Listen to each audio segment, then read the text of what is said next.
Comment est-ce que tu dois réagir face à la calomnie? Imagine que quelqu'un vient du jour au lendemain exposer en public des faits complètement abracadabrantesques, des faits complètement inventés et qui n'ont rien à voir avec la réalité. Comment est-ce que toi, tu devrais réagir à cela? La première chose à considérer, c'est proprement ton intention personnelle. Si tu es pétri de bonnes intentions, si tes pensées, tes paroles et tes actes sont sourcés dans quelque chose de très bon, de bien et de beau, alors tu n'as pas tellement à te faire du souci par rapport à ce qui est dit faussement. Partant de là, la deuxième chose serait donc ton langage.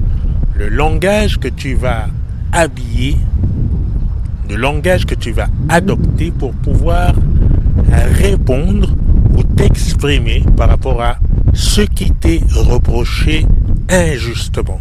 Ce langage-là devrait normalement refléter l'intérieur de tes décisions, la qualité de tes intentions, à savoir des intentions qui sont sourcées dans le bien, le beau et le bon.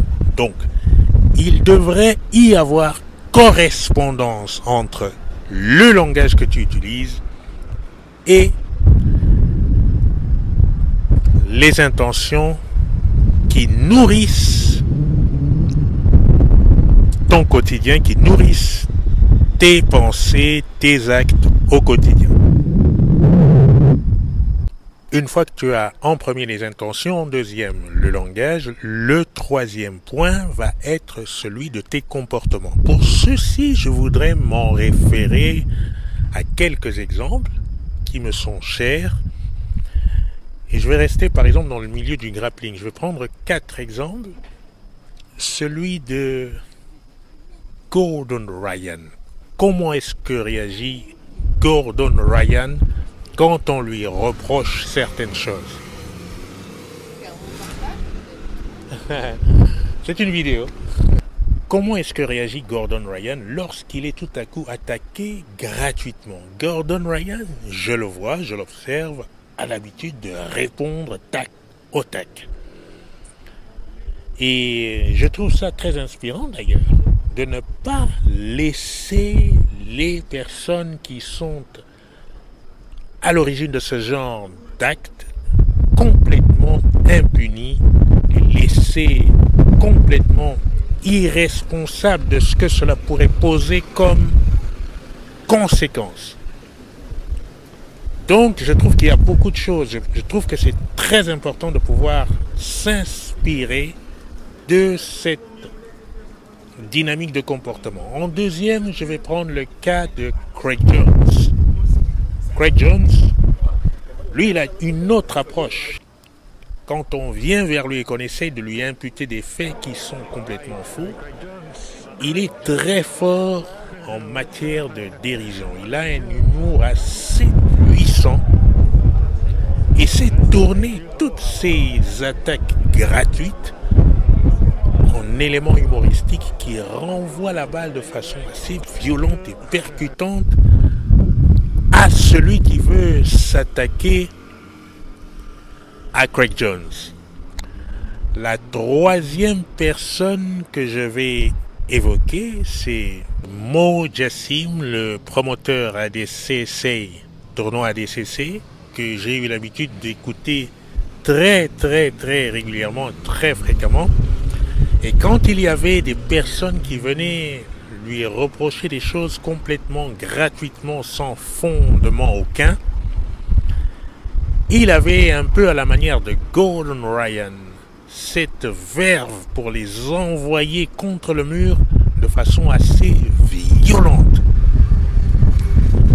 Alors même si c'est un style que je trouve un peu caustique pour ce qui me concerne, j'ai quand même appris l'idée selon laquelle il ne faut pas laisser gratuitement se balader quelqu'un qui est nourri de ses intentions si basses. Il faut lui montrer que ses paroles, ses actes détournés peuvent avoir des conséquences.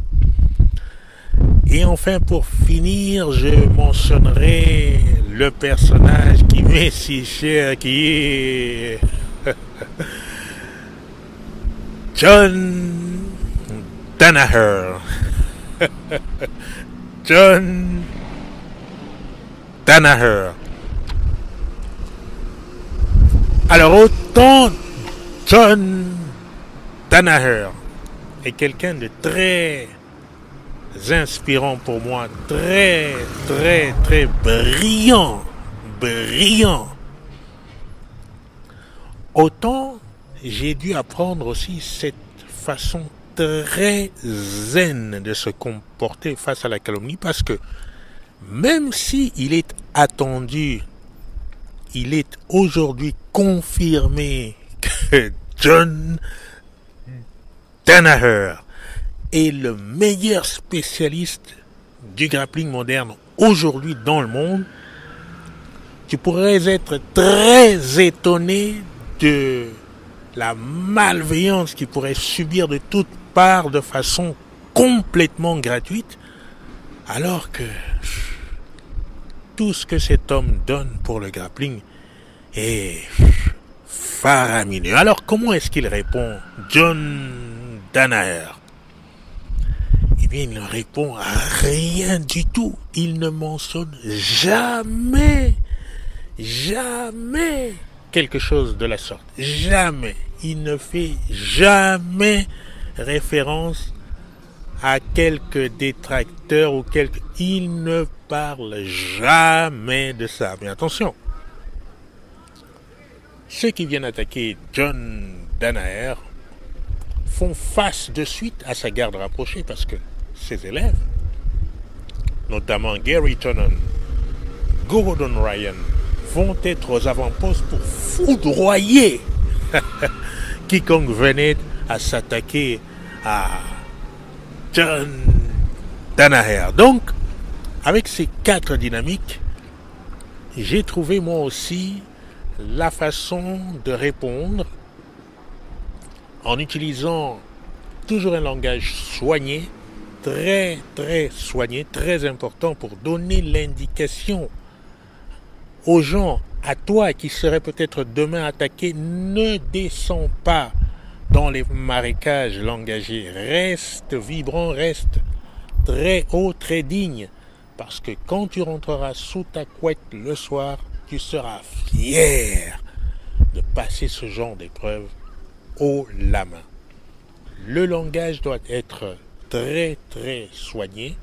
Il correspond à tes intentions très belles. Quant au comportement, eh bien, pourquoi pas créer ton style? Moi, je t'ai donné 4 directions là, avec des personnes qui sont très dures dans leurs réponses, mais aussi avec la discrétion totale de John Danaher.